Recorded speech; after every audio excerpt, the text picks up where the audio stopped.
নমস্কার বন্ধুরা, Sreemoyee astrological tips চ্যানেলে তোমাদের সকলকে স্বাগত জানাচ্ছি। আজকে যে বিষয়টা তোমাদের কাছে নিয়ে এসেছি সেটি হলো কোন গ্রহ তোমাকে ইতিবাচক বা নেগেটিভ অর্থাৎ নেতিবাচক ফলাফল দিচ্ছে সেটা কি করে বুঝবে। প্রত্যেকটা গ্রহের কিন্তু বোঝা যায় যে আমাদের চার্টে পজিটিভ অবস্থায় আছে কিংবা নেগেটিভ অবস্থায় আছে কি না।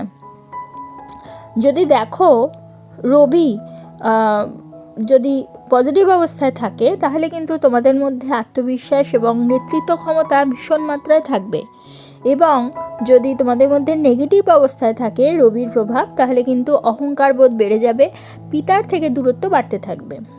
চন্দ্র যদি পজিটিভ অবস্থায় থাকে তাহলে শান্তি এবং কোমলতা তোমার মধ্যে থাকবে, এবং যদি নেগেটিভ অবস্থায় থাকে তাহলে কিন্তু ভীষণভাবে অস্থির মন থাকবে এবং ঘন ঘন মেজাজের পরিবর্তন হতে থাকবে।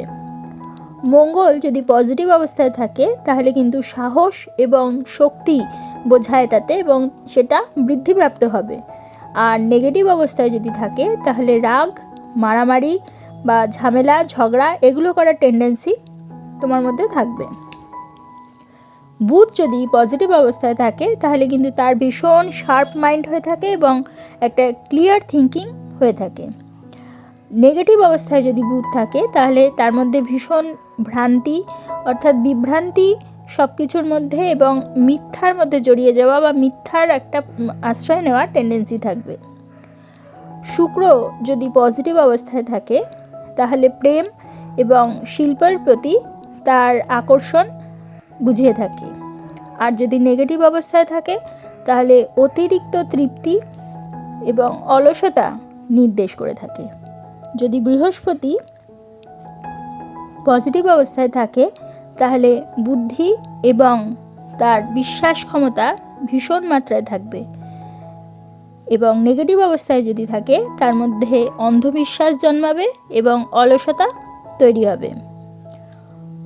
শনি যদি তোমার পজিটিভ অবস্থায় থাকে তাহলে শৃঙ্খলা এবং ন্যায়পরায়ণতা তার মধ্যে থাকবে, আর নেগেটিভ অবস্থায় যদি থাকে তাহলে বিলম্ব এবং দুঃখ বুঝিয়ে থাকে, অর্থাৎ সব কাজে বিলম্ব, সব কিছুতে লেট বুঝিয়ে থাকে এবং দুঃখ পাওয়ার একটা টেন্ডেন্সি বা দুঃখের জীবন তাদের নির্দেশ করে থাকে সব কিছুর মধ্যে। রাহু যদি পজিটিভ অবস্থায় থাকে তাহলে বিদেশের সাথে একটা সংযোগ অর্থাৎ বিদেশিদের সাথে লিঙ্ক বুঝিয়ে থাকে, এবং প্রযুক্তিগতভাবে সে উন্নত হওয়া এটা কিন্তু রাহু পজিটিভ অবস্থায় থাকলে হয়ে থাকে। আর নেগেটিভ অবস্থায় থাকলে তার মধ্যে বিভ্রম সৃষ্টি হয় এবং লোভের মাত্রা বাড়বে।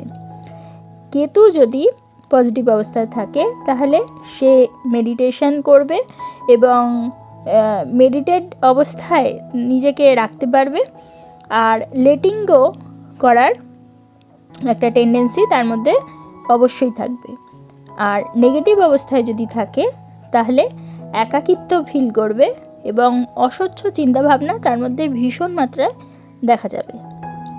তাহলে বন্ধুরা, আজকে তোমরা জানলে কোন গ্রহ ইতিবাচক বা নেতিবাচক কিভাবে আমরা বুঝবো।